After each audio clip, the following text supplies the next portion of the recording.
Ah ben, choisissez quelqu'un, c'est vous qui avez le micro, je ne vais pas.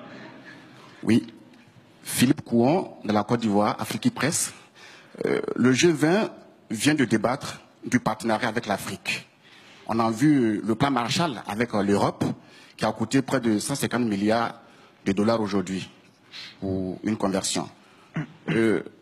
Concrètement, combien les pays du G20 sont prêts à mettre, en tout cas dans l'enveloppe, pour sauver l'Afrique? Et quelle sera la contribution de la France?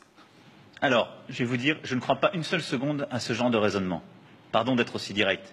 Il y a eu plusieurs enveloppes qui ont été données.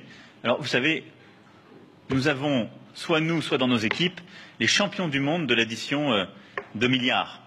Ça fait d'ailleurs des décennies qu'on vous promet des plans Marshall pour l'Afrique et qu'on les a d'ailleurs décidés et faits. Donc, si c'était aussi simple, vous l'auriez constaté.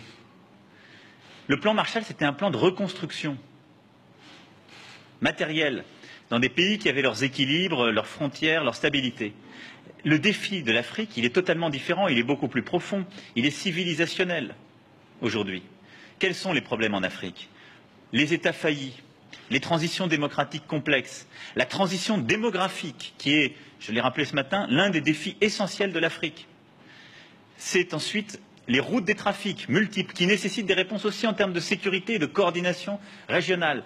Trafic de drogue, trafic d'armes, trafic humain, trafic de biens culturels. Et c'est le fondamentalisme violent, le terrorisme islamiste. Tout ça aujourd'hui mélangé crée les difficultés de l'Afrique, en même temps que nous avons des pays qui réussissent formidablement, un taux de croissance extraordinaire qui fait dire à certains que l'Afrique est une terre d'opportunités. Donc, si nous voulons une réponse cohérente à l'Afrique et aux problèmes africains, nous devons développer une série de politiques qui sont bien plus sophistiquées qu'un simple plan Marshall et des milliards accumulés. Partout où le secteur privé peut s'impliquer, il doit s'impliquer, nous devons l'orienter. C'est ce que nous sommes agréés avec la Banque mondiale. En matière d'infrastructures essentielles, d'éducation, de santé, là, il y a un rôle pour le financement public et c'est dans ce cadre que nous devons agir. C'est notre responsabilité. En matière de sécurité, nous devons agir en lien avec les organisations régionales africaines.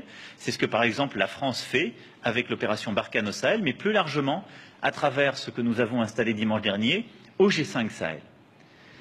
Développement, sécurité. Et ensuite, il y a une responsabilité partagée.